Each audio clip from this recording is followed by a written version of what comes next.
Clint Cosgrove, Rivals.com, here with another episode of Coach's Corner. As you can see, not in the studio, live from San Antonio, where we're at the All-American Bowl, but with a very special guest today. We've got Old Dominion head coach, Coach Ricky Rahne. Thanks for coming on the show. Talk some ball, man. Yeah, thanks for having me. Appreciate it. Yeah, for sure. It's after season now, so you kind of touch on different things, and this is something that I've always wanted to get into with a head coach that we've had come on. But really, the process of being hired as a head coach, selling your vision to an AD, what all goes into that, and just tell me about your hiring process and how it worked. Yeah, for me, I got contacted by a search firm. And I just kind of interviewed with the search firm first. So it was, I think there was a week left or 2 weeks left in the season. It was a Thursday night. I told him I wouldn't talk to him till Thursday night, which is, usually family night or whatever. Yep. And so there was no one else in the office. It was just me. And I was talking to him. I didn't want to take away from any of the preparation from what we were doing or anything, because I knew that would just like eat at me forever if I did that. So I talked to them and it went well. At least I thought it did. And then, but they don't tell you who they're just like getting a feel for you. And then they're going to try to feel like what places they would like you to, interview with. So I interviewed with a couple schools after that. One was during the last week of the season with the AD on the phone. I'm not going to say what school it was. I did not get a great feel. Like I could just tell that AD and I were not going to mesh, and it just wasn't a great fit. And then I interviewed for the next. I was actually on the road recruiting. It was during the first week of recruiting, and I actually went to go see Theo Johnson, in Canada. Which was great and everything. And obviously Penn State signed him, and he's going to be a great player, continue to be a great player for him. But then the next day I went to Las Vegas. And so I flew from Vegas. And then while I was in Vegas, I was in an In-N-Out Burger, and I do this big phone interview. So that whole night I'm like getting all this information on Old Dominion and going through all their stats and like making up my own analytics on some stuff. I like, for one thing in particular, was scoring in the red zone. I saw that was a big thing for them. If they would have scored, at a 70% clip in the red zone touchdowns, they would have won, 3-4 more games. So it was just like things like that, being able to go through it. And then didn't really hear from them for 3 or 4 days, and then heard something from them. Like right after it was done, I heard, "Oh man, you did a great job," and all this sort of stuff. So I was like, "Oh, awesome." And then you don't hear from them for a few days, and you're out recruiting and doing everything. And then all of a sudden it was like, "Hey, we want to bring you in tomorrow to recruit." And I'm like, or to interview again. And I'm like, "Well, I don't have a suit. I don't have anything." And they're like, "Well, no, you don't need a suit." And I'm like, if I'm interviewing for a head coaching job, like I need a suit. Like this is not going down like this. So had my wife send out a suit. I told them I had to be done at a certain time because we had a huge recruiting weekend up at Penn State. And so I was like, I got to be back up there. It was really for juniors and things like that. It wasn't even for our seniors. It was for juniors. I mean, guys like Caleb Williams are going to be on campus, and Caden Prather, and there were some good players. Big timers. Yeah, I mean, it was a thing. So I was like, I got to get back. So I flew in, and then I actually rented a car, and I drove back to Penn State after basically a day and a half interview. It was a great interview process, met the president, met a bunch of other people. I think the thing that people don't understand is you talk so very little football. Really? It's everything else. It's recruiting. It's, your vision of, your core values, like your vision of how you're going to build a staff. How would you do, how would you do in fundraising and things like that. What I did is I just tried to be as honest as possible. And because what I didn't want to do is I didn't want to say something untrue and then all of a sudden get there and then be like, well, this isn't what you said in your interview process, So I tried to be as honest as possible. And because the thing I thought to myself was, if I'm honest and I get the job, well, then I can just be myself while I'm there. If I kind of lie or do whatever or say things that I think that they want to hear, well, then I gotta I got to back that up while I'm here. I got to do things. I got to act that way the whole time I'm here. And I don't do well that way. So, No. so that was kind of how it went. And I mean, it was funny. We go through that whole weekend or whatever. And then the next Monday, I go out recruiting. I leave my house at like 4 a.m. I haven't heard anything from him again. And I'd heard that maybe I was going to hear something. So I kissed my wife and I'm like, all right, I'm going out on the week recruiting. I don't think I got this job. So, which was not a big deal. I mean, I had to, Yeah. I'm the offensive coordinator at Penn State. Exactly. Like I'm like, whatever. I mean, it was an awesome deal. I work with all my best friends and that sort of thing. So it was a great opportunity for me to stay. Go to my first school, go to it, driving from my first school to my second school. I'm actually going into New York City and I'm about to be into the tunnel. And, Dr. Seelig calls me and I get on the phone and he kind of offers me the job. And I'm like, whoa. So I pulled into like a roadside Dunkin' Donuts and that's where I accepted the job and turned around and drove home. It kind of stunk because it leaked out a little bit as I was on my drive home. So then I wasn't able to tell like Sean Clifford and some guys in person. So they found out, they called me, Sean and Will Levis, and some of those guys, they called me. And I told them, yeah, man, like that's what I'm gonna do. But I was able to tell a bunch of other kids, like when I got there, they were having a practice, a young kids scrimmage, and I was able to kind of tell everybody there. And so, but yeah, it was a process that seemed like it took forever, but in reality, it took all of combined about a week and a half. You know what I mean? And so, but it like at the time, I was like, man, this thing's dragging on forever. But in reality, it went really fast. Yeah, no, it's kind of wild.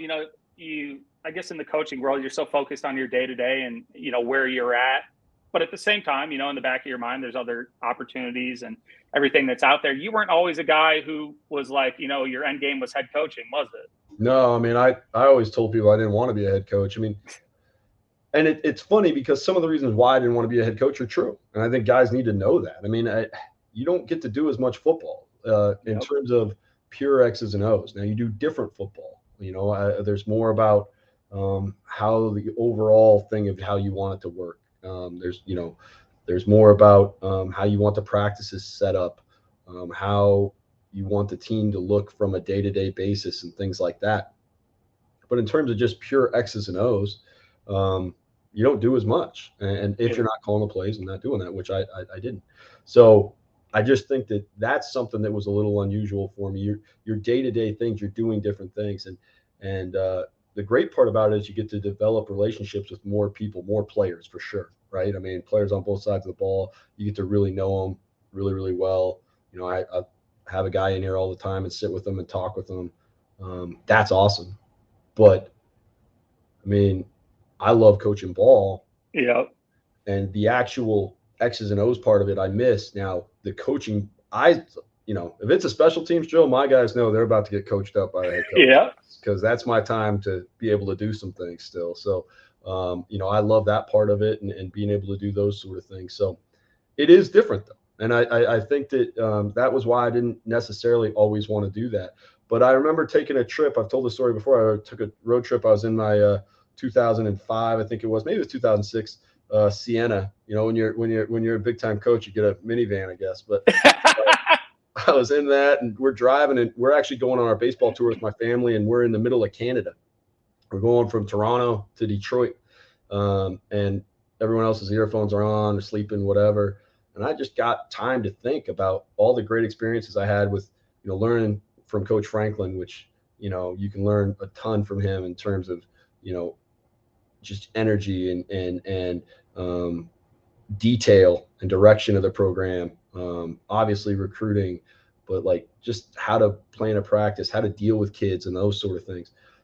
I learned from, Coach Snyder, which, everything matters in that program, the level of detail that it takes to be successful, the toughness that it requires to be successful, and those sort of things. And then obviously from him, I was able to learn, some quarterback run stuff and things like that, which has been invaluable. Ron Prince, who gave me my first opportunity in FBS football, and the X's and O's that I learned from him was invaluable. So the guy, even Jim Knowles, who I worked with at Cornell, who was my, and Yeah. Jim's obviously doing the great things at Ohio State and those sort of things, learn some unbelievable things, different ways to present from him, right? I mean, he had way different ways to call a defense and how to get the kids to do their best things. So I learned so much from Tom Gilmore, my very first job, who's a defensive savant. I mean, like, I learned so much from all these guys. And were there some things I was going to do different? Yeah, but I started to realize, like, hey, I can do this and I'd be pretty good at it. And so that's kind of what changed my tune on that, I guess. That's awesome. Yeah, I mean, you're always evolving in football, always learning new methods of thought. I can totally understand how the X's and O's, because if you're a football purist, like, there's nothing better than calling a game, or scheming up something new that is different and is going to work. And you talk about the run game stuff from Coach Snyder. I mean, like, he was brilliant. You talk about his toughness. I mean, that dude could grind with the best of them. And Coach, I mean, you've had so many great mentors. And I'm sure, you talk about that first job, and it wasn't the end game for you, but you did have a plan in the back of your head because of the people you had worked for. You know what you liked, you know what you didn't like. And when you brought up the analytics thing earlier, how you 70%, if they would have scored, they would have won 3 or 4 more games. And then I asked about the interview process. You say there isn't a lot of football. I was wondering about presenting that plan. And then, is when you're going through that interview and, you're talking about the big picture stuff, does that stuff come up? I know what their red zone offense was. I know you could have won 4 more games. Do you use that to sell it, or you just keep that inside, and then when you get there, you put it to plan? No, I used it to sell it. I mean, the one thing you don't get to do, or at least I didn't get to do, and the things that you always hear about making those binders and having those binders and having a presentation or whatever. You don't go in there. It's not like an assistant coach where you roll in there with a PowerPoint presentation and you just present that presentation. That's not the way it was, at least in my experience. In fact, I could have had something with a notebook or whatever to pass out to people, but no one was looking at it. You understand what I'm saying? I mean, they were just firing questions to me off the cuff, and it was more about knowing how to respond to that. Now, I actually think that that's a good way to interview for a head coach, because that's the reality of what your job is. You're going to get asked 14 different questions about 14 different topics in a 15-minute period, right? I mean, you're talking, 1 second you're talking to the AD about game days, game day stuff. The next second you're talking to an official about a call that happened last week. The next second you're talking to one of your assistants about a depth chart on your team. The next second you're talking to one of your assistants about a recruiting strategy. Next second you're talking to your DFO about travel for that week. I mean, so you better be able to go back and forth really, really quick. And so I think that was actually a really productive way to interview somebody, because of it did put me on the spot and made me answer questions rapidly and have some reasons to why I was doing things. No, that's huge. I mean, you always hear about the binder. That's all I think of. And that's why I think of these head coaching interviews, you come in with the binder. But it sounds like the reality of it is you better be able to think on your toes, because if you're focused on that binder, that's on paper. That's not up here. And that's not as easy to put into play. And you did such a good job of doing that, because not only did you, come into a unique situation, a team that no season in 2020. They were 1-11 the year before, and then you come in and you take Old Dominion to a bowl game in your first year. Just tell me about that process. How do you get the team to believe in themselves? Because I think one of the biggest things is with teams that had lost, or players that are used to losing, it's like, here we go again every time something goes wrong. And I feel like the psychological aspect of getting over that hump is as big as anything. What was your guys' situation like? What made you guys capable of making the transition that you did? Obviously we have a good coaching staff who did a great job on the X's and O's and things like that. But I think as important is we had great senior leadership. And we had guys who they were very unselfish that first year, and they didn't care about, the NFL. They didn't care about their stats. They didn't care about any of that. They just wanted to win. I mean, they just wanted to win, and and the rest of the team really fed off of that. And I think that was critical. I mean, that senior leadership was exactly what we needed. And well, the funny part about it is a bunch of those guys are in the NFL now. Yeah, they are. You look at Isaac Weaver and some of those guys. And so that's where it was funny for me is like the guys who weren't trying to get there tend to get there a little bit better. The guys that are just worried about, we have a mentality. This is completely stolen from James Franklin. Like most good things, and he probably stole it from somebody else. I know, because I've heard it a million other times. But we talk about going 1-0. And 1-0 isn't just about winning that week. It's about winning that moment. It's about winning whatever you're concentrating on at that very time. And I think that first year, our team was very good at doing that. And so when we were 1-6, every week we came in on Sunday looking to get better and ready to go for the next week. And it wasn't a woe is me mentality, or was it like, hey, what can we do better? Let's get better today. Let's get better. Let's find a way to get better from that last game. As we went into the winning streak and started winning 5 in a row, the same mentality stayed in place. So it's not like all of a sudden we weren't trying to go 5-0. We were trying to go 1-0. And it's a little bit less daunting to do that. And I think that was a thing that our guys really, really bought into that. And that was the other thing that really helped us turn that thing around. Yeah, I mean, that says a lot about your ability to, I think, relate to the players. Obviously, it helps to have older players that want to win, that are, focused on winning. But, instilling a culture of 1-0 isn't exact. It sounds, easy in theory, but it is not easy to do, because, and you see it all the time in coaching. They're like, if we don't win this week, we're not going to a bowl game, and everything falls apart. But if you really go in with that 1-0 mindset, like you guys did, I mean, rip off 5 straight wins and go to a bowl, I mean, that's huge. And so a big thing for me, I guess, comes down to recruiting, and, not only the way you recruit, but how you identify program fits, guys who are going to buy into that 1-0 mentality. Tell me just, I guess, about your experience as a recruit. You played in the Ivy League, obviously around a lot of smart guys. It's a little different than recruiting at the Power 5 and FBS level. But, how did your experience really take you to who you are as a recruiter today? Because I respect the heck out of you as a recruiter. And then what's your identification process like to find a good fit? Well, I mean, one of my things is I'm always honest with kids. So I'll be honest with you, I was a pretty average high school player. I mean, I played hard, and I was tough as a quarterback, and I'd take hits, and we were pretty good.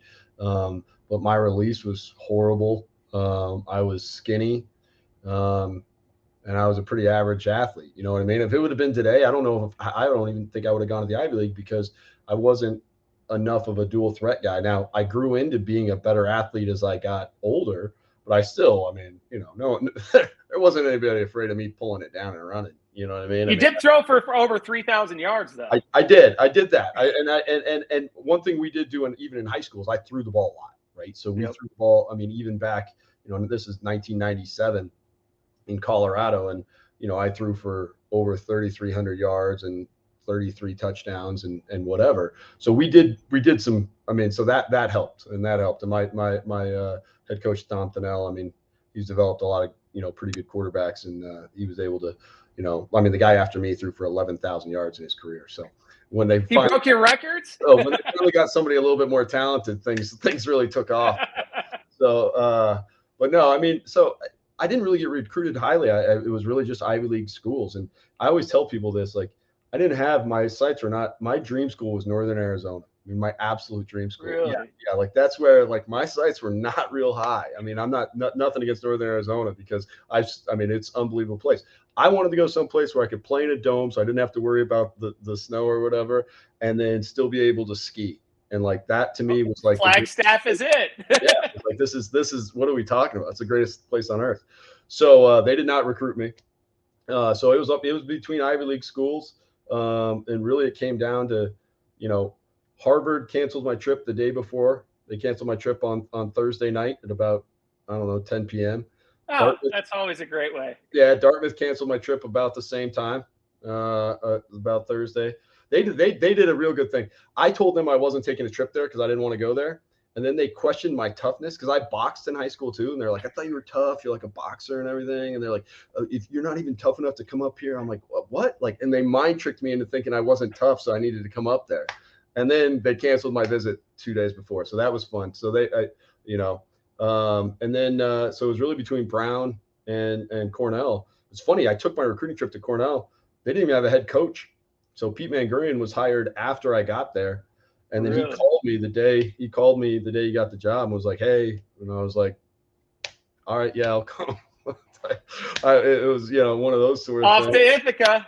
Well, it was that James Perry, the current head coach at Brown, was the quarterback at Brown, and he just set a bunch of records as a sophomore. And I was like, man, I can't sit behind him for 2 years. Like, I'll sit behind somebody for a year, but I can't do it for 2. And so that's what happened. I was able to start for 3 years at Cornell, and the rest is kind of history. I think what it shaped me is I try to be as open and honest with the recruits as I possibly can be. You know what I mean? I mean, I'm gonna tell them the truth, and when they ask me a question, I'm gonna tell them the truth, and I'm gonna always try to be myself. I think guys see right through you when you try to be somebody that they're not. 100%. I'm not an 18-year-old kid, so I'm not gonna act like it. Like, I don't listen to their music. I just don't. I mean, it's not that I don't think that. It's just I don't listen to it. You know what I mean? Like, that's not my deal. Now I do play video games, so I'm going to talk to them about that and those sort of things. And I'll watch some of the same movies and same shows they do and things like that. But when it comes to the other stuff, like, I'm not going to lie and try to come up with things. I'm just going to be as open and honest as I can. And I think that that's served me well, not only with high school recruits, but with high school coaches as well. Yeah, I was just gonna say it served you well. Not only there, you've done an incredible job as an assistant, as a head coach recruiting, but it goes back to being yourself and just being honest, because that's how you got the head coaching job in the first place. You were yourself, you were honest, and you built a program because of that. Before I get to my last question, because I've already taken up way too much of your time, what is your video game of choice? Man, I'm all over the place right now. It's MLB The Show. I like playing that. It's nice to be able to, I do Road to the Show, so you just sit there. Of course, I choose, like, I'm trying to hit bombs. You know what I mean? You gotta hit bombs, man. I like the guys who pitch. I got a ton of respect for those dudes who do that. Like, I can't do all that. I'm playing left field, catching a couple pop flies, and then I'm trying to hit bombs. Hitting dingers. Then I would say I got really, really into Assassin's Creed Valhalla. I got really into that game. That was fun. That was good times. I had a fun. That's a video game purist game. Yeah, that was a good one. That one's a little bit more hack and slash than a regular Assassin's Creed, so it's a little bit more up my alley.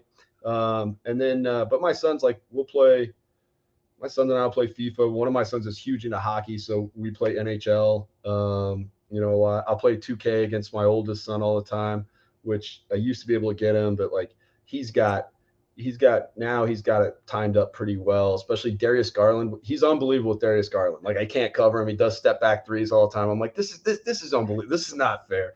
So, but it's been fun to play the newest NBA 2K because it's like the eras one. So, I'm playing with like Alex English and like Kiki Vandeweghe and stuff from when I grew up in Denver, like those old Nuggets teams. So yeah. So for me, it's just a way to kind of relate to my own kids and that sort of thing. Yeah. Well, when the college football comes out, we'll have to do a Twitch stream. I'll do another interview and I'll play against you, bringing out the sticks. Wait. I can't wait either. I'm pretty mad that they pushed it back. Well, all right. I just last thing before you go. But just the future of Old Dominion. What's next for you guys? I believe you signed 15 in the early signing period. Got some good dudes coming in. You got a great base to build on. What is next? Yeah, we're really excited. We're always going to recruit high school kids. So we're going to recruit at least, half our class is going to be high school every year, then half transfers, whether that's junior college or whether that's portal guys. But our high school kids come from this region. We've got a great recruiting base in Virginia. So we're going to recruit Virginia kids. We're going to recruit, we got a couple from up in Northern Virginia, like Zach Dantzler Ward, who's a defensive lineman and things like that. We're going to recruit kids from North Carolina. We got an offensive lineman, Connor Drake, out of there. And then we get, up into Maryland, Devin Roche, who's a running back from there, feel pretty excited about. We got a wide receiver from North Carolina, Ethan Pressetti. So, I mean, we've got some guys that we feel really, really good about. I think, we've got a linebacker out of Virginia, just from the Richmond area, Mario Thompson, who I feel, I feel really, really excited about. I think he's going to be somebody who's going to be special. So it's one of these things where we're going to recruit this region from a high school perspective. And then with the transfers, we want to get guys who are coming back in. We've had some pretty good success with that, guys coming back to Virginia, and then we're gonna supplement it with some junior college players. I think that's something that has right now we've been able to get some really, really good players out of the junior college ranks, and that's something we're going to continue to do. We're not done recruiting. A lot of other people are talking about they're so done. I mean, we're probably going to sign another 15 guys, Wow. whether it's from the transfer portal, junior college, and or even high school guys. There's still some really, really good football players out there. Oh yeah. Out there, and we want to make sure that we get them and get a chance to develop them and get them in our program and go from there. So I think it's going to be the way of the recruiting has changed, and we can all bemoan that fact and act like, oh, it's changed, and I can act like an old man and like it's changed for the worse. It's just changed. It's different. I mean, it's just not the same as it was, which is fine. We all have to find a way to adapt to that. And one of the ways we're going to have to adapt is recruiting is probably not going to stop till July, and that's just the reality of it. So it does get challenging, because we have to recruit 2 classes at once at some points. But it is, that's all these guys are doing that. At Penn State, you're doing that because you're recruiting those 2024s all the way back then. So I mean, it's no different. It's just probably pushed back a little bit. So I feel good about our future. I feel great about our culture and where we're at. And when I look at my, our scholarship grid, we have used different colors for where guys are from. I see a lot of colors that I want to see, you know what I mean? And that's, we want to get guys from around here. I do think it helps our recruiting base, but it also helps our fan base cheer for these guys. As obviously the Sun Belt's really, really competitive. So we want to make sure we get a home field advantage if we can. For sure. I always learn something, but I learned a lot from you today, Coach. Always respected you as a coach, recruiter, everything like that. And this definitely reinforces that. So love what you're doing. I'm excited to watch ODU football moving forward. And, I just appreciate you coming on Coach's Corner. Yeah, thanks for having me. Appreciate it. It was fun. Yes, it was. Thank you very much. There you got it. Coach Ricky Rahne from Old Dominion.